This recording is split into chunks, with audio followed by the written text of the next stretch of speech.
The head of Turkey's intelligence service, Hakan Fidan, one of President Recep Tayyip Erdoğan's closest confidants, has resigned in order to run in a parliamentary election in June. Sources in the Prime Minister's office told Daily Hürriyet late February 6 that the petition of resignation that Fidan presented was accepted by Prime Minister Ahmet Davutoğlu and it would be valid as of February 10.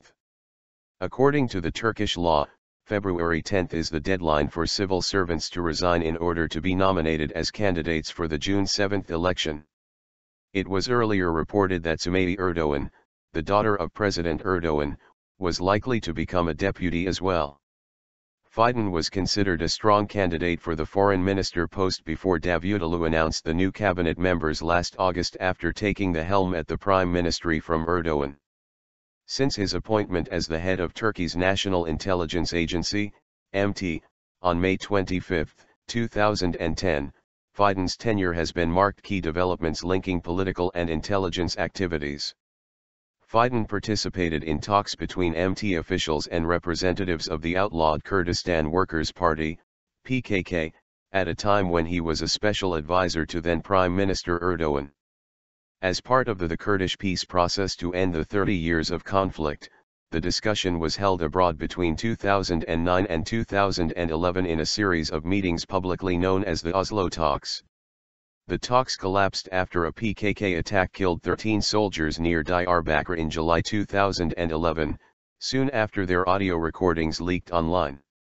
Following Fidan's appointment and Israel's raid of the Gaza-bound aid ship Mavi Marmara in May 2010, killing 10 Turkish activists, Mossad cut intelligence sharing with MT out of concerns that information could be passed on Iran, Israel's regional foe. Sources described this as a turning point in Turkey's shift to improving its foreign intelligence capacity. Effects of crisis with Israel. The leak of Oslo talks and the deepening crisis with Israel eventually led to a rift between Erdoğan, who stood by Fidan, and his ally Fethullah Gulen, a U.S.-based Islamic cleric whose followers wield influence in the Turkish judiciary and the security bureaucracy.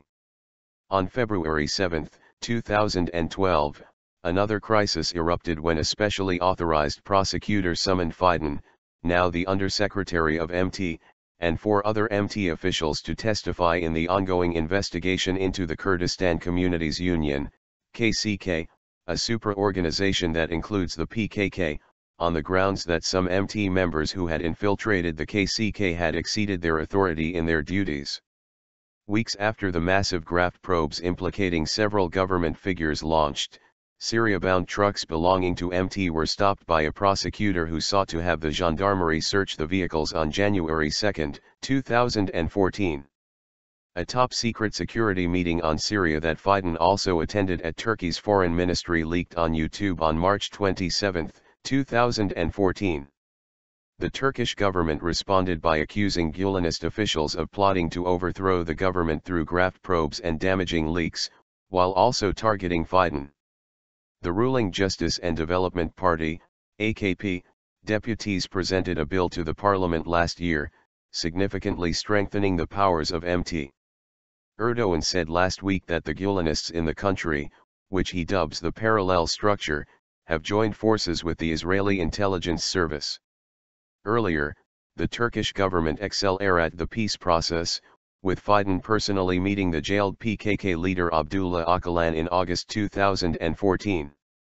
Deputy PM disagrees with Superman.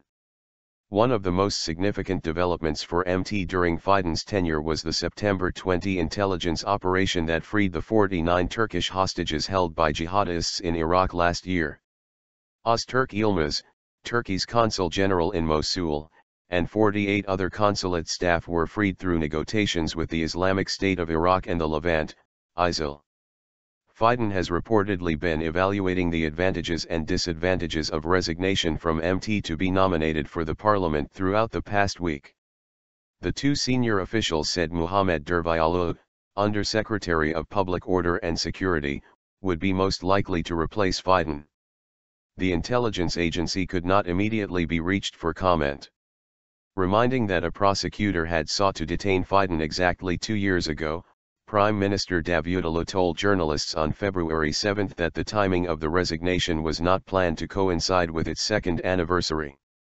The operation that was carried out against Hakan Fidan on February 7, 2012, was an operation against our government and Prime Minister to sabotage the peace process, he added.